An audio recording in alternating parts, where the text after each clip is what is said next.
Seorang tersangka dugaan penadah tanah Sakim yang juga mantan anggota DPRD lewat kuasa hukumnya mengajukan permohonan peninjauan ulang kasusnya di Kejati Sumsel.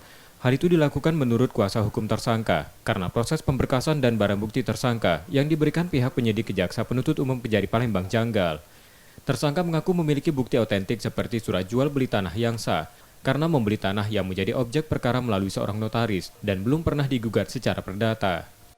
Menurut hemat kami, pihak Kejaksaan Negeri Kota Palembang terlalu terburu-buru dalam menyikapi berkas perkara klien kami yang dinyatakan sudah lengkap atau P21 tanpa mempertimbangkan hal-hal yang sangat pokok terhadap perkara yang dituduhkan. Salah satunya, yang pertama, klien kami selaku pembeli beretikat baik yang harus dilindungi oleh undang-undang. Sebagaimana transaksi jual beli dilakukan di kantor notaris Samsul Alam tahun 2003. Terkait bukti, kami membawa akta jual beli asli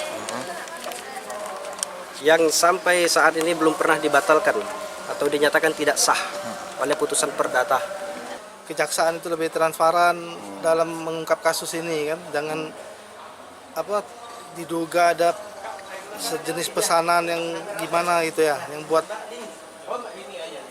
kasus ini jadi P21 dengan data yang yang tidak benar kayak itu,